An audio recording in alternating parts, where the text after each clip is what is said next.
Ladies and gentlemen, good day and welcome to the Subros Ltd. 1Q FY27 post-results earnings conference call. As a reminder, all participant lines will be in the listen-only mode, and there will be an opportunity for you to ask questions after the presentation concludes. Should you need assistance during the conference call, please signal an operator by pressing star then zero on your touchtone phone. Please note this conference is being recorded. I now have the conference over to Mr. Annamalai Jairaj from 360 ONE Capital Market Private Limited. Thank you, and over to you, sir. Thanks, Steve.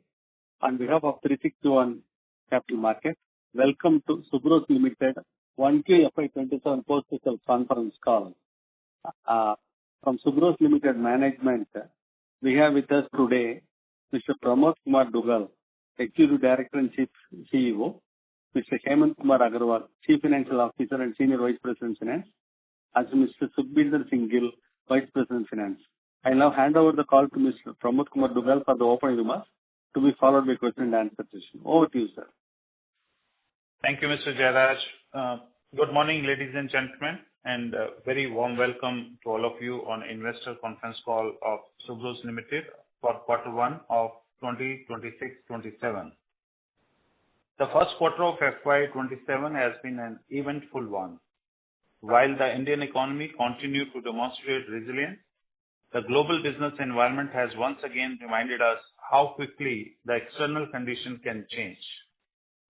During the quarter, we witnessed heightened geopolitical tensions in the Middle East, volatility in crude oil prices, disruption in shipping routes, fluctuation in foreign exchange, and continued uncertainty in global trade. These developments has impacted the cost, material availability, and supply chain planning across the automotive industry. Further adding to the volatility, the industry also faced a significant manpower challenge, state election in several regions, seasonal labor migration from Western India, and increasing wage expectation leading to shortage of skilled and semi-skilled manpower across the manufacturing sector. The addition of wage increase in UP and Haryana has added people expectation across other regions, further increased employee costs, and created pressure on manpower availability. Rising labor costs remain an area that require a continued attention as we move forward. The automation is the only long-term solution to this. Despite these external headwinds, the automotive industry delivered an impressive performance during the quarter, registering approx 24% growth, with the passenger vehicle segment growing about 23% against the corresponding quarter of last year.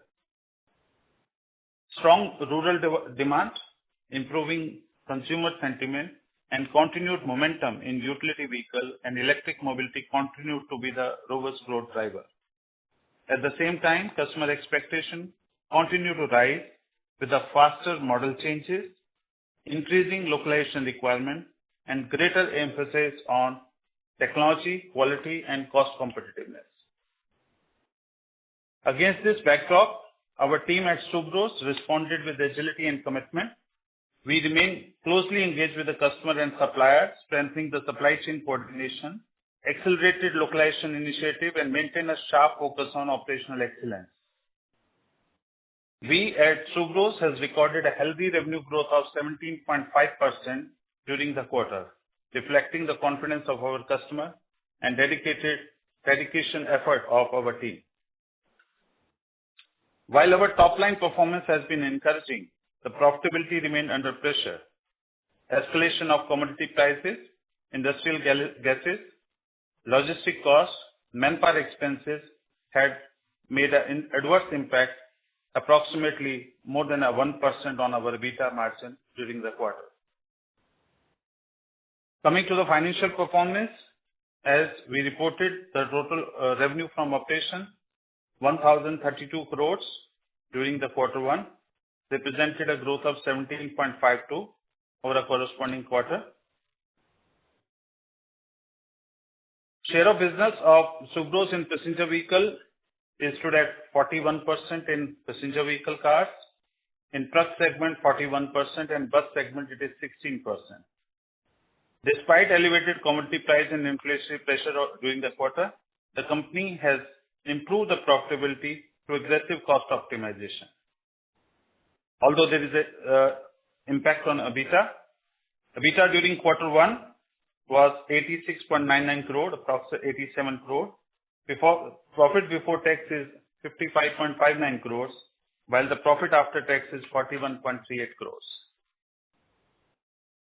From the strategic perspective, company continued to strengthen its presence in emerging mobility technologies.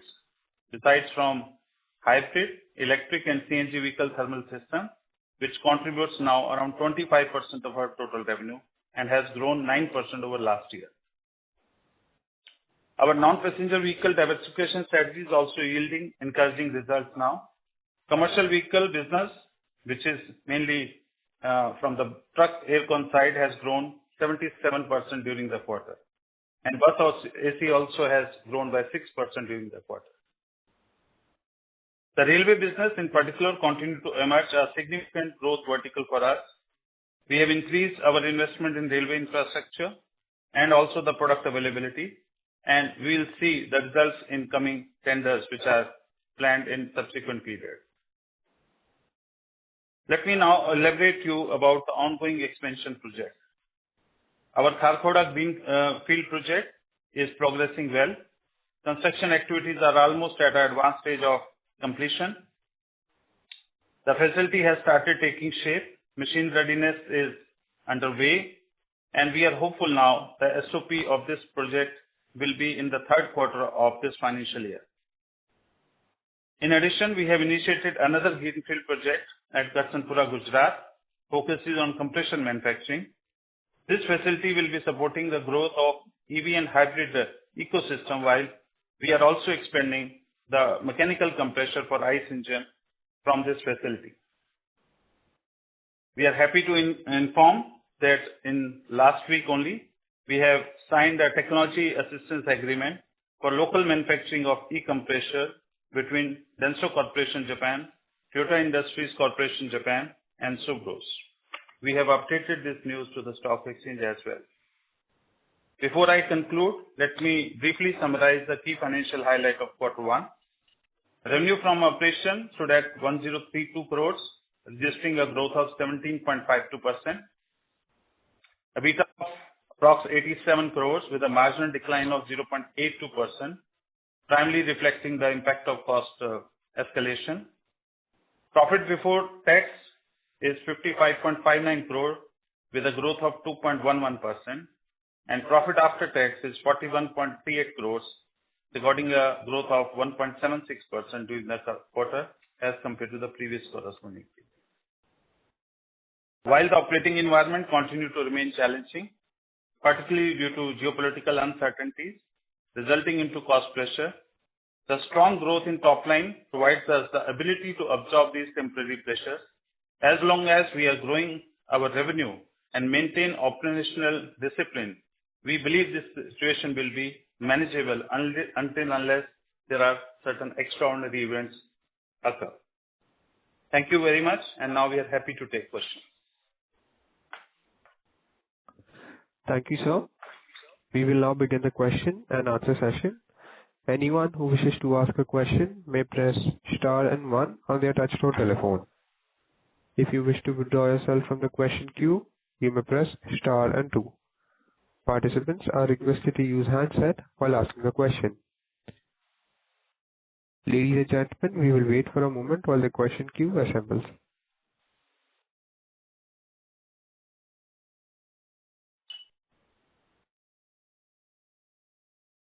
Our first question comes from the line of Sukrit D. Patil with Eyesight Fintrade Private Limited. Please go ahead. Good morning to the team. I have 2 questions. The first question to Mr. Duggal is, just want to understand a forward guidance from an operations point of view. What are the key priorities you are driving in terms of manufacturing efficiency, supply chain strength, and compliance, and what risks do you see in global sourcing or industry dynamics, and how are you preparing to mitigate them? Just want to understand forward guidance on this. Thank you. That's my first question. I'll ask my second question after this. Okay, thank you so much. It's an interesting question. So there are three key drivers within the organization now. One, to manage the disruptions, because these disruptions will be now new normal. So we need to prepare ourselves from three aspects. One, our plant has to be more automated so that the dependency on human side should come down. And there has to be a balance between man and machine efforts. Point one. Point two is to push for localization so that we are insulated from global disruptions. And that's how the localization push, which we did last 3 years, has started resulting, at least not significantly becoming a risk element for them. The third element, which is more on the global side, which is contributed through the foreign exchange or the raw material availability. In that area also, we are working aggressively along with the collaborator as well as the OEM to start developing raw material locally, so that not only de-risking from the material availability point of view, and also there would be substantial saving on the foreign exchange spend, which can de-risk us from the economic condition variation. Hope I am able to answer that. Yeah, thank you. My second question to Mr. Agarwal is, from a financial point of view, what key risks or challenges do you anticipate in the coming quarters? And what specific measures are being taken to manage margins, cash flow, and strengthen the balance sheet, especially in areas like raw material cost volatility, receivables, and again, compliance? Thank you.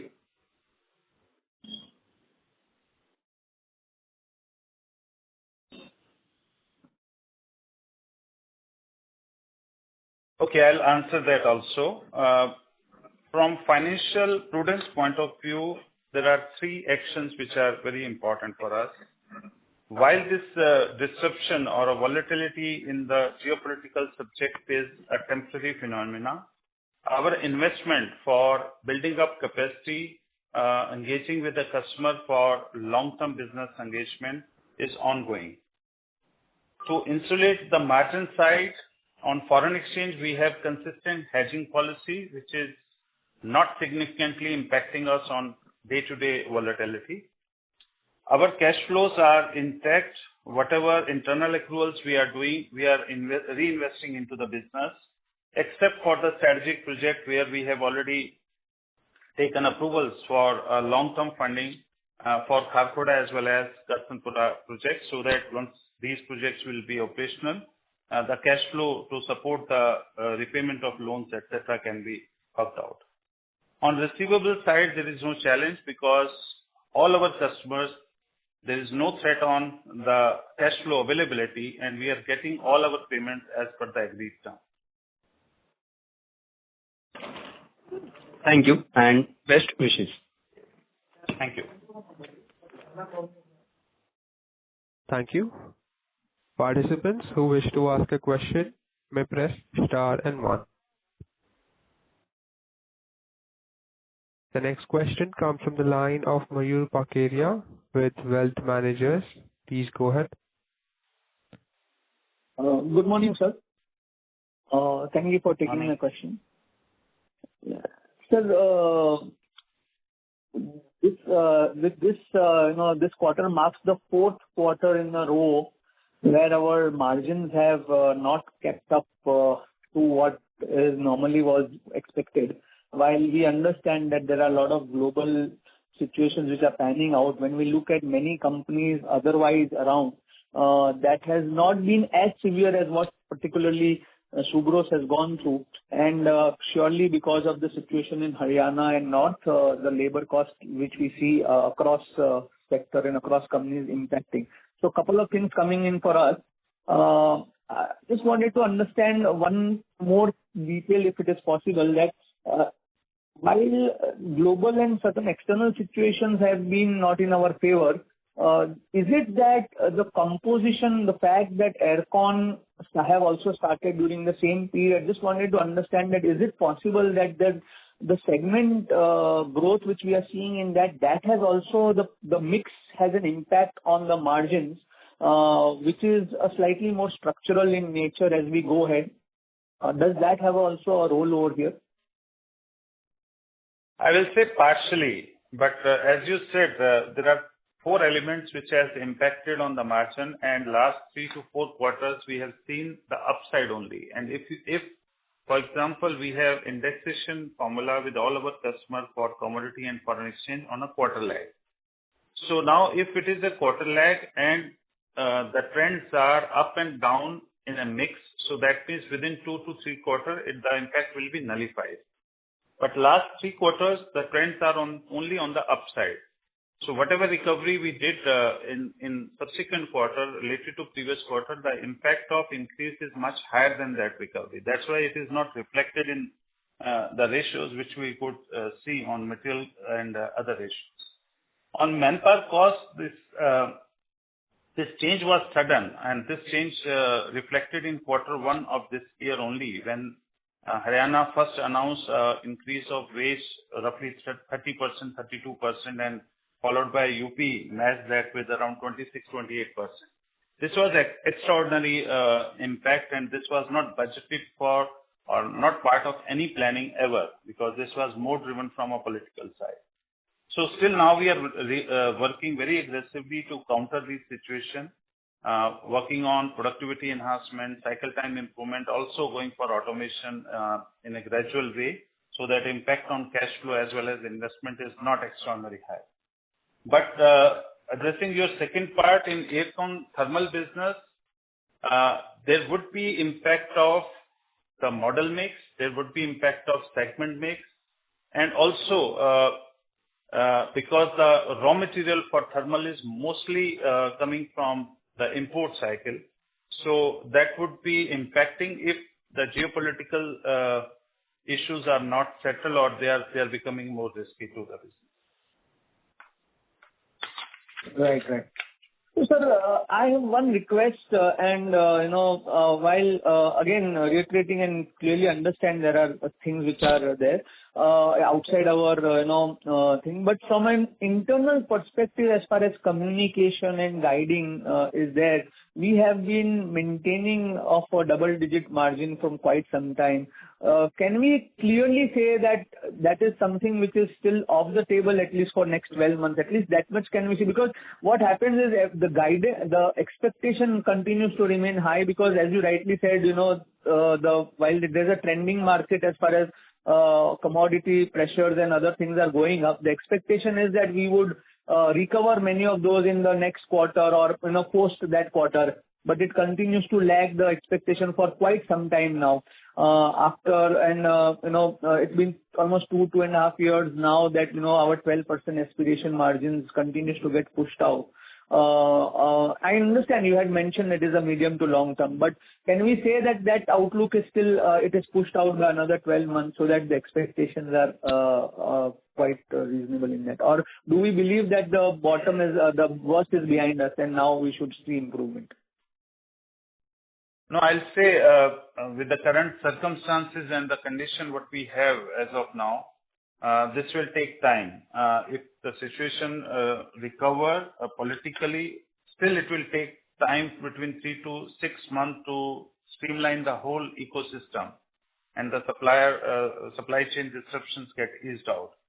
So, of course, we are not seeing in a short term moving to the double digit, whatever aspiration was available, it is slightly pushed out for the period. So just small last clarification from my side, sir.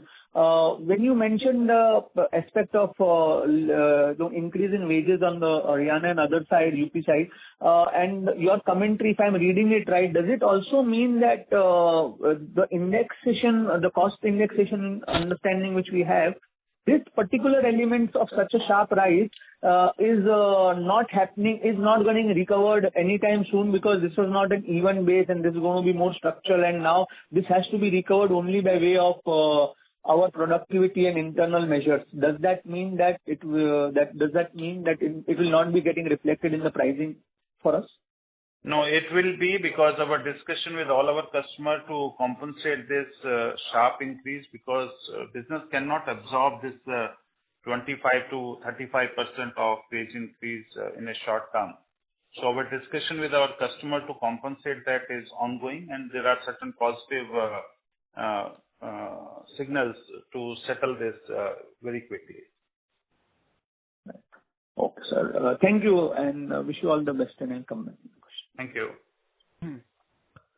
Thank you. Ladies and gentlemen, if you wish to ask a question, you may press star and 1. The next question comes from the line of Mihir Vora with Equirus Securities. Please go ahead. Yeah. So thanks for taking my question. So, sir, my question basically was on our overall revenue growth, if we see. So since the last 4 quarters, if we compare production for the PV industry or production for Maruti, which is one of our bigger customer, we have been slightly underperforming on that front here. So can you just throw some more color, whether it is more of, because the product mix changing, or is it that there is slight shift into the market share here? So just some color on that. So there are 2 distinct points which we need to understand. When Maruti announced their results in terms of quantity or the revenue, it is on the sales basis. Whereas what we respond is on the production basis of our customer. If you follow SIAM data on the production basis between April to June, the overall growth is around 16.8%. And predominantly, the reason is on production basis in June, there was 8 days of shutdown by our largest customer, Maruti. That is on the last week of June for the annual maintenance.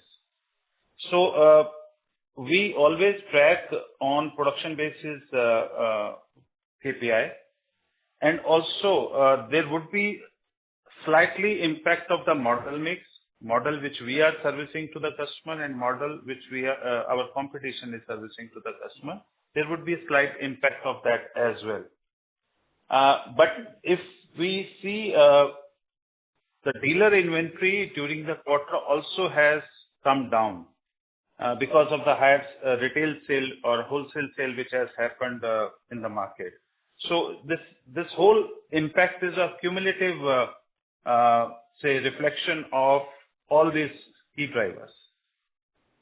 Right. So, but when I see the CM data itself, the production mix for total PVs, so that roughly shows a year-on-year increase of around 20%. Maybe I'll check my data, but that is, which is in front of me, so that is the reason I was asking this. But that said, sir, in terms of content, what would be the sort of difference between a small car and a SUV right now in the current circumstances? Maybe between 8 to 10%. Okay, sir. Got it. So, sir, secondly, it's on the segment-wise revenue mix which you give every quarter. Can you share that? Yeah, sure. I will do that. So, over a total of 1032 crores, 695 crores is coming from the AC products which we are supplying to Maruti. ECM products is around 135 crores. And 200 crores plus is for other segment, which is other than Maruti, that is Mahindra, Renault, and all others. This is on overall revenue split. But if you talk about the segment part, passenger vehicle has contributed roughly 930 crores, and 100 crore is coming from other segment, which include buses of 12 crore, trucks of 75 crores, and rest is to other segments. All right. Okay, sir. So I think that's all from my side. I'll fall back in the queue. Thank you. Thank you. Thank you. A reminder to all participants that you may press star and 1 to ask a question. The next question comes from the line of Annamalai Jairaj with 361 Capital. Please go ahead. Yeah. Before somebody comes on queue, I have 1 or 2 questions. So now Maruti is increasing the capacity. So already they have gone for 2 new plants, and 1 more they are coming up, I think, in 4Q. So whatever our capacity coming up, we'll be able to meet those Bharat requirements, sir? So, Mr. Jayaraj, two aspects to that. One is Maruti capacity increase, one plant coming up or already there in Sonipat, which has overall plan of 4 lines, but right now we are with 2 lines. So to match this capacity requirement in north side, especially in Sonipat, we are coming up with a new plant at Kharkhoda, where we are starting with around 4.75 lakhs of capacity as phase 1, and then another 4.75 means a total capacity of around 9.5 lakhs in phase 1 and phase 2 to match the requirement of Maruti Suzuki in the north side. In the west side, another announcement of Maruti to come up with a new plant of 1 million in somewhere in around Sanand area. So we are also in discussion to finalize the timing of the SOP and the line installation in that area, and making our plan to set up another plant in west side. But this is at a very initial stage, matching it with the customer plan and completing the feasibility and finally taking the necessary approvals. We will let you know as and when this is fixed up. Very helpful, sir. On the railways, of course, you briefly touched upon. So can you just explain a bit more on, what is our current order and how it is likely to shape up going forward, sir, railway business? So railway business is our key focus as of now. So we have gradually increasing our footprint in railways. Last year we completed a large order of around 32 crores. This year we already have one firm order of around 31 crores, and in addition 50 crores of AMC business, which will spread into 3 years, 4 years time. Few large orders are in pipeline right now. So our guidance on railway segment to cross 100 crore in next 3 years time, still we are pushing very aggressively on that, because this segment, government is also laying down a lot of investment on modernizing the railways, and also to making aircon coaches, aircon driver cabin, etc. So we are very aggressively pursuing this segment. Okay, sir. Thanks, sir. Very helpful. Thank you. You can go to the queue, operator. Yes, sir. The next question comes from the line of Mayur Parkeria with Wealth Managers. Please go ahead. Thank you for taking my question. Actually, last time I missed asking this. So this recent, obviously it was in the pipeline, the electric compressor technical assistance which we had just signed. I just wanted to understand, and maybe what kind of timeline we are looking for the actual commercial operations to start first. What would be the initial import content which will be there for this, or let's say reverse, what would be the localization content over here? Second, and thirdly, what would be the broad expectation for this commercial operations to stabilize and start giving us company level or higher level of margins as we anticipate? The three things on this side, if you can. Sure. So electric compressor business, what we got from our largest customer Maruti for 3 variants. This would be SOP in phase wise. First SOP would be in November 27, then subsequently February 28, and then the Q1 of 28 subsequently. So as we did mention before also that we are going in 3 phases for this project. First phase would be where we are getting the CKD parts and doing the assembly in India, because it's a very highly technological product. And in phase 1, we'll go almost, in first phase, our import content would be around 80-85%. And second phase, when we'll start localizing, this will reduce to around 55. And the final phase, what will be establishing would be around 70% of localization. So this is our broad plan. we have our engagement with customer to increase the utilization of this capacity by next 3 years' time, so that the product will be stable for India market, and we'll be able to recover all our investment from this project substantially in next 3 to 4 years' time. Okay. So, sir, will it be fair to say that FY29 will be the year from where we will see even this project to come to the current company level margins of, close to whatever they are? Obviously, they might also increase after the current situation stabilizes. So, around between 9 to 10%. Will it be fair to say that FY29, or you believe it is before that? No, it would be between 28, 29. It will be between. Okay, sir. Thank you, sir. Thank you for taking it. Thank you.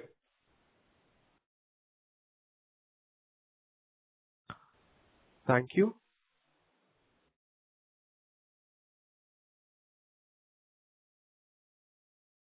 Participants, if you wish to ask a question, you may press star and 1.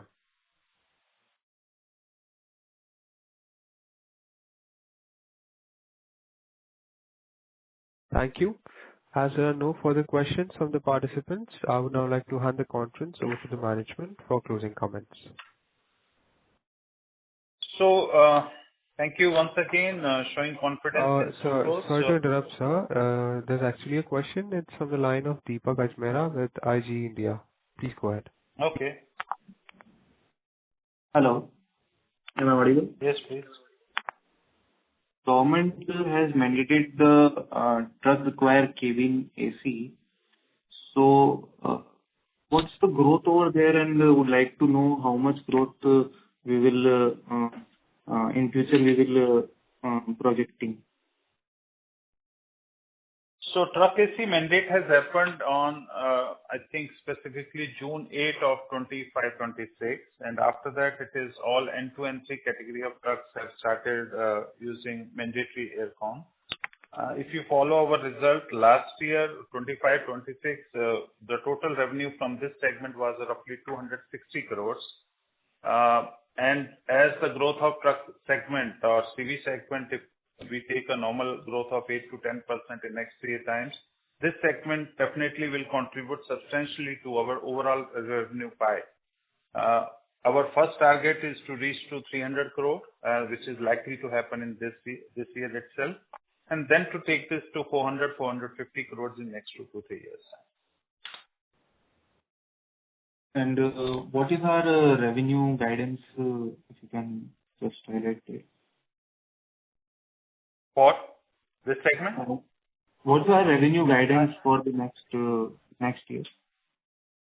And that's what I said. 300 crore approx we will go in this year only, 26, 27, and 400, 450 crore in next 2 to 3 years. Yeah, I'm asking on the company level guidance. I mean. No, that would be difficult to spell out any number as of now in the current geopolitical subject. So we'll be aligning to the market growth. Whatever projection industry is putting up for overall industry growth. Earlier it was in very early single digit, but now I think it would be in moderate single digit. So we'll be following the industry growth. Yeah, hi. And secondly, which are other companies to whom we compete on cabin AC over the commercial vehicle segment? In commercial vehicle? Yeah. There are companies like Mahale, Sandon, Air International. There are so many. Okay. And how much could be, let's say, total addressable market in India for cabin AC for TVs? Right now, our share of business is around 41%.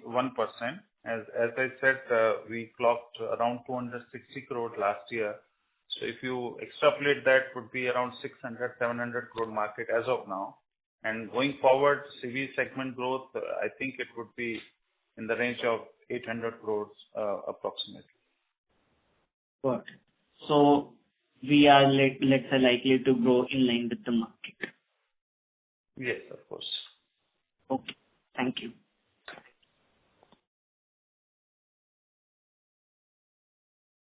Thank you, sir. Yes, sir. You can go ahead with the closing. There are no further questions in the queue. Okay. Thank you so much. Thank you so much for showing the confidence in Subros. As we have been constantly mentioning about our alignment with the industry, not only limited to passenger vehicle, but also to bus aircon, EV buses, trucks, railways. These are the segments where we want to grow and establish ourselves as a market leader. These disruptions are short term. We are not sure the end time of this, but of course, whenever the market will revive back to its new normal, the things will be much more productive for us because our efforts are ongoing. We are not stopping any effort in terms of investment, in terms of automation, in terms of productivity improvement. Whatever is required to keep the business sustained for long term, we are proceeding with that. And hopefully when things will be normal, you will start seeing the results in the short term on these sections. Thank you so much. Thank you, sir. On behalf of 360 ONE Capital Markets Private Limited, that concludes this conference. Thank you for joining us, and you may now disconnect your lines. Thank you. Thank you. Thank you. Thank you very much.